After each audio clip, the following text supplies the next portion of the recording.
गुरु दीपक गुरु चांदना, गुरु बिन घोर अंधार।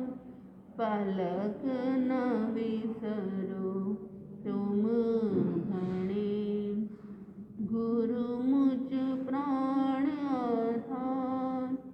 चरम तीर्थंकर श्रमण भगवान महावीर स्वामी के चरणों में कोटिश वंदन। एक भव अवतारी चर्चा चक्रवर्ती भीष्म प्रतिज्ञाधारी अखंड बाल ब्रह्मचारी आचार्य सम्राट पूज्य श्री जयमल जी महाराज साहब के चरणों में कोटिश वंदन। उन्हीं के 11वें पट्टीदार संघ सुमेरु सरल मना प्रशांत खेता आचार्य सम्राट श्री सुखचंद्र जी महाराज साहब। व्याख्यान वाचस्पति उग्र विहारी आंसू कवि 12वें पट्टीदार आचार्य प्रवचन पार्थिचंद्र जी महाराज साहब। एस जैन समनी मार्ग के प्रारंभकर्ता अनुपीहा ध्यान प्रणेता प्रवचन प्रभावक मेरे जीवन उद्धारक पूज्य गुरुदेव डॉक्टर श्री पदमचंद्र जी महाराज साहब को वंदन करते हुए सभी गुरु भगवंतों को वंदन करती हूँ। शमनी की विदित वंदन। गुरुदेव की आज्ञा से आत्मबंधु अनंत ज्ञानी अनंतदर्शी तीर्थंकर प्रभु महावीर स्वामी ने जात धर्म कथांग सूत्र के अंदर तीर्थंकर उपार्जन के 20 बोल बताए हैं। उसके अंदर एक है वयोवृत्ति करना, सेवा करना। बंधुओं, सेवा करने से उत्कृष्ट भाव से अगर साधक सेवा करता है तो वहाँ पे पुण्यवाणी प्रबल होती है और पुण्यों से तीर्थंकर नाम कर्म का उपार्जन होता है। सबसे ज़्यादा पुण्य किसका है? तीर्थंकर भगवंतों का होता है। बंधुओं, प्रभु महावीर स्वामी को गौतम स्वामी ने पूछा कि आपकी अगर कोई सेवा करता एक साधक और एक साधक किसी ग्लानी तपस्वी की सेवा करता है तो उसमें श्रेष्ठ कौन है? तब भगवान महावीर स्वामी ने कहा कि जो तपस्वी होते हैं, जो ग्लानी होते हैं, उनकी अगर सेवा करता है वहाँ पे श्रेष्ठ है। बंधुओं, सेवा किसकी करनी चाहिए? आचार्य, उपाध्याय, स्थविर, ग्लानी, तपस्वी, जो नवदीक्षित होते हैं, कुल, गण, संघ और सधर्मी की सेवा की जाती है। बंधुओं, भरत चक्रवर्ती और बाहुबली पूर्व भव में भरत चक्रवर्ती 500 मुनियों को गोश्री ला के देते थे और जो बाहुबली है वहाँ पर 500 रुग्ण मुनियों को गोश्री ला के देते थे। जो ग्लानी, जो तपस्वी थे, उनको गोश्री पहले ला के देते, उसके बाद स्वयं गोश्री करते थे। उसी के सेवा के फल स्वरूप वहाँ भरत चक्रवर्ती बने, लेकिन बाहुबली के अंदर इतनी क्षमता है कि वहाँ भरत चक्रवर्ती को भी हरा सकते हैं। उनके अंदर वो बल था, वज्र के समान बाहुबली थे।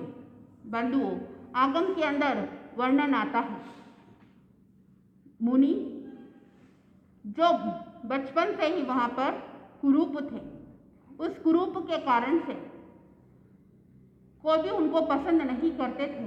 बंधुओं, बचपन में ही माता पिता का वियोग हो जाता है और उनके जो मामा, 7 कन्याओं के वो मामा, उनको शरण दी और साथ में लोभ भी दे दिया कि मेरी एक पुत्री से तुम्हारा विवाह करवा दूंगा।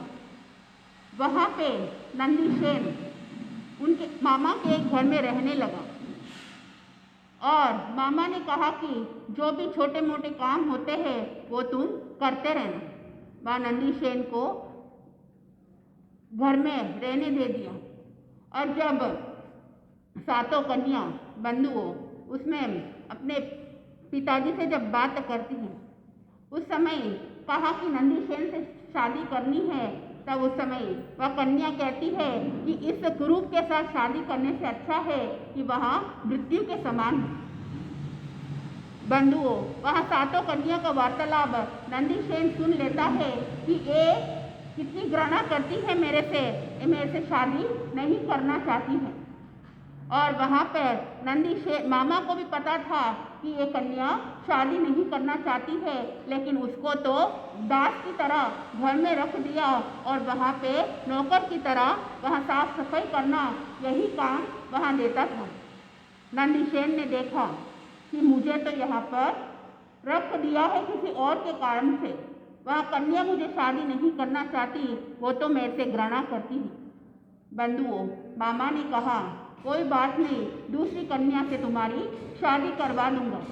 लेकिन नंदीसेन समझ जाते हैं, मुझे बहलाकर यहाँ घर में रख दिया है, लेकिन मेरे इस कुरूप शरीर के कारण से मुझसे घृणा करते हैं, कोई मुझे पसंद नहीं करता। बंधुओं, वहाँ घर छोड़कर चला जाता है आत्महत्या करने के लिए। रास्ते में सुस्थित मुनि के दर्शन होते हैं। उन्होंने उस नंदीसेन की पूरी बात सुनी। सुनने के बाद समझ गए और उनको धर्म उपदेश देना चालू किया। उस धर्म उपदेश से वह नंदीसेन मुनि वैराग्य की भावना आ जाती है और उन्हीं के पास दीक्षा ले लेते हैं। गुरु ने एक बात कही, धर्म का मर्म सेवा है, और उन्होंने अपने जीवन में उस बात को उतार लिया। बंधुओं, वह सबसे पहले जो भी ज्ञानी तपस्वी मुनि होते हैं उनकी सेवा करते, फिर अपना नित्य कार्य करते। इंद्र महाराज देवलोक के अंदर नंदीसेन मुनि की प्रशंसा कर रहे थे कि बहुत ही सेवा भावी है और सेवा का गुण भरा हुआ है। उसमें से एक देव उस प्रशंसा को सुन नहीं पाए और वह परीक्षा लेने के लिए वह रत्नपुर के बाहर वन में वहाँ देव मुनि के रूप में बैठ जाते हैं। बंधुओं, वहाँ देव जो मुनि के रूप में थे और एक मुनि का रूप बनाकर वहाँ नंदीसेन मुनि के पास जाते हैं। नंदीसेन मुनि जैसे ही गोचरी करने के लिए वह कवल मुंह में ले रहे थे, उसी समय उन मुनि ने कहा कि तुम यहाँ बैठ के गोचरी कर रहे हो, लेकिन वहाँ वन में अतिसार से पीड़ित मुनि बैठे हुए हैं। ऐसे तो तुम तो बहुत ही धर्मी हो, सेवा का गुण भरा हुआ है, लेकिन तुम्हें बिल्कुल भी ध्यान नहीं। जैसे ही नंदीसेन मुनि ने उस बात को सुना कि एक मुनि जो अतिसार रोग से पीड़ित है, वह कवल जो ले रहे थे गोचरी को ऐसे ही रख देते हैं एकांत स्थान में, और वहाँ पात्र लेकर गवेषणा करते हैं जल के लिए।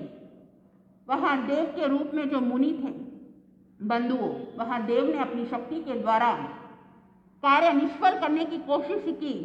प्रासुक जल नहीं मिल रहा था, लेकिन फिर भी उन्होंने अपना पुरुषार्थ नहीं छोड़ा और एट लास्ट उनको प्रासुक जल मिल जाता है।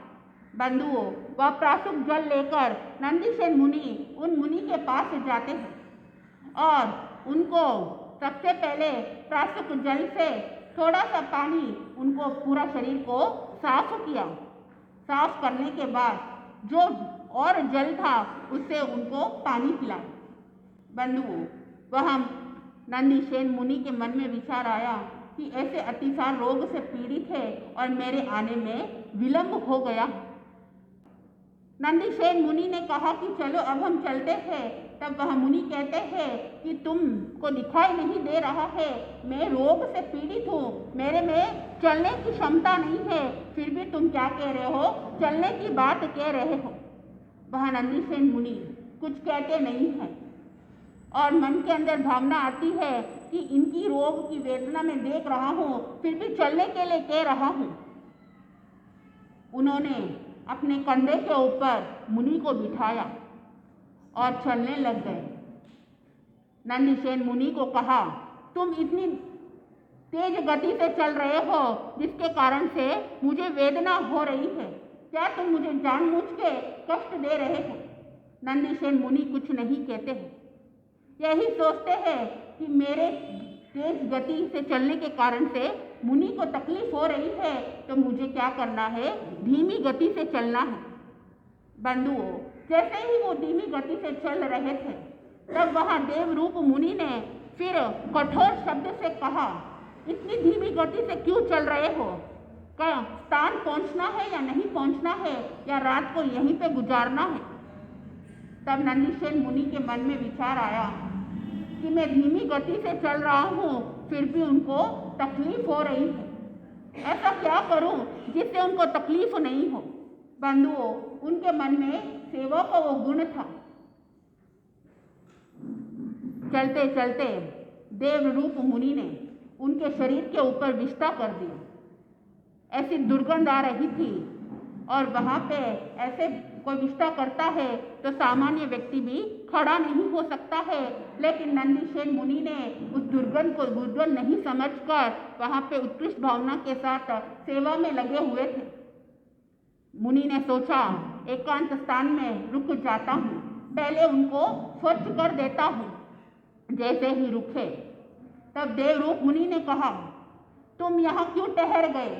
कहीं तुमको मुझे छोड़कर जाने का विचार है क्या? फिर नंदीसेन मुनि के मन में जो स्वच्छ करने का जो भाव आया था उस भाव को त्याग कर देते हैं और वो आगे बढ़ते हैं। बंधुओं, इतनी दुर्गंधी आ रही थी फिर भी नाक में एक सल भी नहीं था, चेहरे पर कोई आवेश नहीं था। संभव के साथ में उस सेवा का गुण को जीवन में अपना लिया था। गुरु ने कहा धर्म का मर्म क्या है? सेवा है।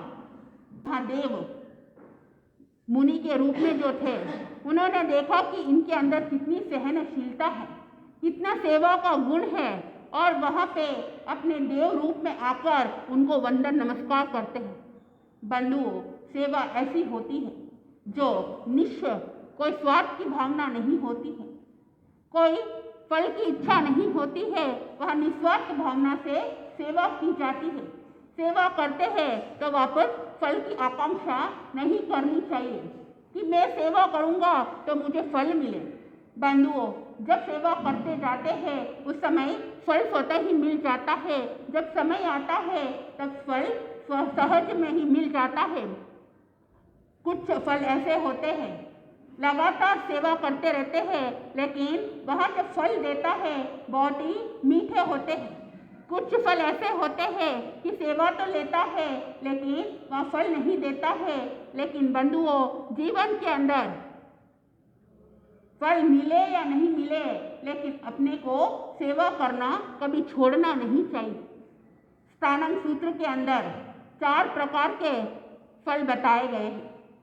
आम्ब का फल, आम्ब का जो फल है वहाँ पे सेवा करवाता है, 12 वर्ष के बाद वहाँ पे फल देता है और जब देता है तब बहुत ही मीठे होते हैं, बहुत ही रसीले होती है, बहुत ही लुभावने होते हैं।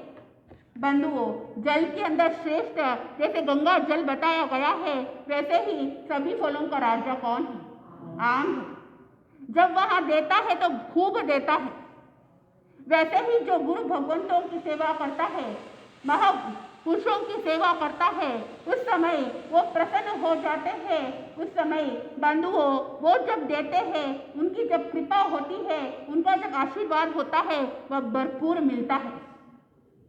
आम्ब की सेवा निरंतर करते रहने से समय आने पर वो फल भी देता है और छाया भी देता है।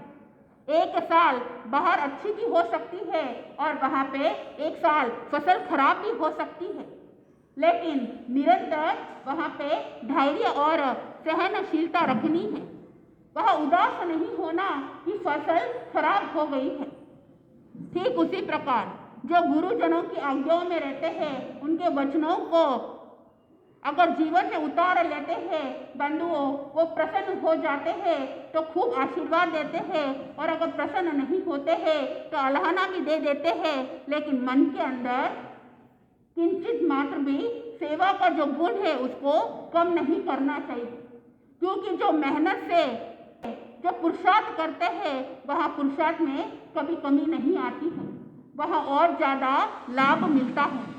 बंधुओं, एक क्षत्रिय राजपूत था, वह राजा के दरबार में काम करता था। 12 साल तक उसने काम किया लेकिन राजा ने उसको कुछ भी नहीं दिया। मन में विचार आया कि 12 साल तक मैंने काम किया फिर भी राजा ने मुझे कुछ भी नहीं दिया, लेकिन मैं क्या हूँ? मैं तो सेवक हूँ, मेरा धर्म है सेवा करना, मैं राजा की सेवा करता ही रहूँगा। जब 12 साल पूरे हुए और उसको घर जाना था तब वह राजा को कह दिया कि मुझे घर जाना है। राजा ने अपने पॉकेट से 1 रुपये निकाला और उसको दे दिया। तो वह क्षत्रिय ने सोचा 12 साल की सेवा और केवल 1 रुपये, कोई बात नहीं, बच्चों के लिए कुछ खिलौना ले लूँगा, बच्चे भी खुश हो जाएंगे। तो वो 1 रुपये लेकर राजा को कुछ नहीं कहता है और वहाँ से रवाना हो जाता है। रास्ते के अंदर एक फल का ठेला था। उस व्यक्ति को पूछा कि 1 रुपये में जो अनार कितने मिलेंगे। तब वहाँ 1 रुपये में 4 अनार दे दिया और वह अनार लेकर अपने गांव लौटता है। बीच में एक कोई शहर में रुक जाता है। बंधुओं, उस शहर के अंदर एक राजा था। राजा को आम की तकलीफ हो गई, तो वैद्य जी ने कहा कि अगर इसको अनार अगर खिलाया जाएगा तो वहाँ पे शीघ्र ही ठीक हो जाएंगे। अब उस शहर के अंदर अनार कहीं मिल नहीं रहा था। तब राजा ने घोषणा करवा दी, जिसके पास भी अनार है वह अनार अगर राजा को लाके दे देंगे तो राजा उसको खूब इनाम देगा। वहाँ क्षत्रिय उस घोषणा को सुन लिया और वह राजा के दरबार में जाता है और राजा को वो अनार दे देता है। बंधुओं, वैद्य जी ने उस अनार के अंदर दवाई मिलाकर राजा को दिया और राजा की जो दर्द, जो वेदना थी, जो रोग था, वह ठीक हो जाता है। तब वह क्षत्रिय ने सोचा कि मैंने जो राजा की सेवा की थी उसका फल मुझे मिल गया। वहाँ पे सहनशीलता रखी थी, उदास नहीं हुआ कि 1 रुपये में क्या होगा। उसी 1 रुपये के कारण से उसकी दरिद्रता मिट गई है। राजा प्रसन्न हुआ और पूछा कि तुम्हें क्या चाहिए। तब राजा से कहता है कि आप जो देना चाहते हो दे दो। तब राजा ने उसको एक घोड़ा दिया और खूब सारे धन दिए। बंधुओं, उसकी दरिद्रता मिट गई। तो एक फल ऐसा होता है, सेवा तो खूब लेता है लेकिन वापस डबल में देता है। बंधुओं, दूसरा फल खजूर के समान। जो खजूर का पेड़ होता है वह अधिकतर रेगिस्तान में पाया जाता है। बहुत ही लंबा होता है और वह फल भी थोड़ा थोड़ा देता है। उसकी कोई छाया भी नहीं होती है। रेगिस्तान में कोई चला जाता है, वहाँ पे धूप आती है और अगर सोचे कि थोड़ी छाया चाहिए तो वहाँ अगर खजूर के पेड़ के नीचे बैठ जाए उसको कोई छाया मिलने वाली नहीं है। बड़ा हुआ तो क्या हुआ, जैसे वृक्ष खजूर, पतितों को छाया नहीं, फल लगे अति दूर। बंधुओं, ऐसा जो मनुष्य होता है वहाँ पे अपने आप को सेठ मानता है, अपने आप को बड़ा मानता है, लेकिन जब उसको सेवक होता है, उसको जब वेतन देना है, वहाँ पे वेतन भी क्या करता है, पूरा नहीं देता है, उसमें भी काट देता है कि तुमने मेरी इतना नुकसान कर दिया, इतना तोड़ फोड़ कर दी। बंधुओं, वहाँ मान सम्मान नहीं देता है, तो उसको भी वैसा ही व्यक्ति मिलता है। एक सेठ जी के पास में एक नौकर काम कर रहा था। तब वहाँ पे सेठ जी ने कहा कि तुम्हें सुबह से लेकर शाम तक तुम्हारी अमुक अमुक ड्यूटी है। उस समय वह नौकर कहता है, आप मुझे एक पेपर में लिख के दे दो कि मेरी क्या क्या ड्यूटी है। और वो सारी पेपर में लिख देता है। सेठ जी के साथ में बाहर जाना, सुबह से लेकर शाम तक ये सारी तुम्हारी ड्यूटी है। एक बार जब सेठ जी बाहर जाते हैं उस समय नौकर को भी साथ में लेके जाते हैं। जाते जाते वह नदी के किनारे जब हाथ पैर धोने के लिए आगे बढ़ते हैं, बंधुओं, पैर फिसल जाता है और उस पैर फिसलने कारण से नदी में गिर जाते हैं। उस समय वो अपने नौकर को आवाज़ देता है कि रामू, तुम मुझे यहाँ से बचा लो, मुझे इस पानी से बाहर निकालो। उस समय वो नौकर कहता है, सेठ जी 1 मिनट रुकिए, मैं अपनी लिस्ट चेक करता हूँ कि इस लिस्ट के अंदर अगर आप नीचे गिर जाते हो तो वहाँ से उठाकर बाहर निकालना है, ये लिस्ट में है या नहीं है। तो जैसे मनुष्य होता है, उसकी इतनी सेवा करने के बाद भी अगर वो फल देता है तो रोते रोते देता है, बहुत ही मुश्किल से देता है। बंधुओं, खजूर तो वैसे मीठा होता है लेकिन वहाँ पे फल भी बहुत कठिनाई से देता है। तीसरा आता है वहाँ पे लता का फल। बंधुओं, वहाँ पे 3-4 महीने के अंदर ही जब बीज उगाते हैं उस समय खूब सारे लताएं जैसे मतीरा है, तरबूज है, काकड़ी है, वहाँ पे 3-4 महीने के अंदर ही खूब फल देता है। बंधुओं, ऐसे मनुष्य होते हैं जो बहुत ही दातार होते हैं। वहाँ उनकी सेवा करते हैं लेकिन फल भी तुरंत मिल जाता है। छोटा प्रकार का बताया है, मेंढे के सींग से समान। मेंढे का सींग जैसे टेढ़ा मेढ़ा होता है तो कुछ फल ऐसे होते हैं वहाँ पे टेढ़े मेढ़े होते हैं और दिखने में बहुत ही सुंदर होते हैं, दिखने में बहुत लुभावना होते हैं, लेकिन जब वो खाते हैं उस समय बहुत ही विषैला होता है, कड़वा होता है, खाने के लायक नहीं होते। कुछ व्यक्ति ऐसे होते हैं जो अपने आप को कहते हैं कि मैं ये कर दूंगा, वो कर दूंगा, वहाँ पे लालसा दे देते हैं लेकिन देते कुछ भी नहीं है। एक भाट था, वह भाट सेठ जी की प्रशंसा से एक कविता बनाता है और उस प्रशंसा से जो कविता बनाई सेठ जी बहुत खुश हो जाता है और कहता है अगर कविता अच्छी रहेगी तुम्हें पगड़ी बांध दिया जाएगा। वहाँ पर भाट ने खूब अच्छी कविता बनाई, सेठ जी को बहुत अच्छा लगा और कहा कि पगड़ी बांध दिया जाएगा। बंधुओं, दूसरे दिन वह भाट सेठ जी के दुकान में जाता है और कहा कि आपने पाग बांधने की बात कही थी तो आप कब बांधो, कब मुझे वो पाग दोगे। बंधुओं, सिर के ऊपर पगड़ी बांधना एक सम्मान की बात थी। तब वहाँ सेठ जी कहता है कि तुम नेठाव रखो, समय आएगा तब बांध दिया जाएगा। तब वहाँ पे भाट ने पूछा कि समय कब आएगा। तब वहाँ सेठ जी कहता है जो बात कही है वो पूरी होगी लेकिन तुम्हें सब्र रखना होगा। सेठ जी ने कहा जब वर्षा होगी, होने के बाद खेत में जब कपास आएंगे, वह कपास दिवाली के समय घर आएगा और उसे सूत कटेगा, उस सूत से धागा बनेगा, धागा बनने के बाद कपड़ा बनने के बाद वहाँ रंग कलरिंग करने के लिए उसको दिया जाएगा और जब वो पाग बांध कर आएगा उस समय मेरे बेटे, मेरे पोते, मेरे पट पोतों को वहाँ पाग बांधने के बाद तुम्हें बांधा जाएगा। बंधुओं, वहाँ से ऐसा व्यक्ति होते हैं जो कहते तो मीठी मीठी बातें हैं लेकिन करते कुछ भी नहीं है। तो ये जो 4 प्रकार के फल बताए गए हैं बंधुओं, कुछ जीवन के अंदर ऐसे होते हैं, देते तो बहुत कुछ है लेकिन समय आने पर देते हैं। इसलिए सेवा का जो गुण होता है वह निरंतर होना चाहिए। ऐसा नहीं कि आज किया और 10 दिन तक कोई सेवा की नहीं और उसके बाद पुनः सेवा किया। बंधुओं, सेवा करने के लिए कभी पीछे नहीं हटना है, वहाँ पे कोई ग्लानि की भावना नहीं आनी है। अग्लान की भावना के साथ में निरंतर सेवा करना चाहिए, उसका फल अवश्य ही मिलता है। जो आम वृक्ष है सबसे उत्तम माना गया है। बंधुओं, सेवा जीवन के अंदर आप अपनाओगे, ये धर्म का मर्म है। सेवा से साधक तिर जाता है।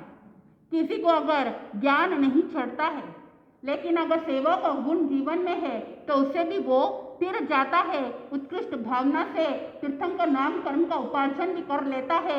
तो आप अपने जीवन के अंदर जो महापुरुष होते हैं, जो महाव्रतों को धारण करते हैं, जो व्रत अंगीकार करते हैं, उनकी सेवा करोगे, वही वृत्ति करोगे तो आनंद की प्राप्ति होगी। मैं अपने शब्दों को यहीं पे विराम देती हूँ।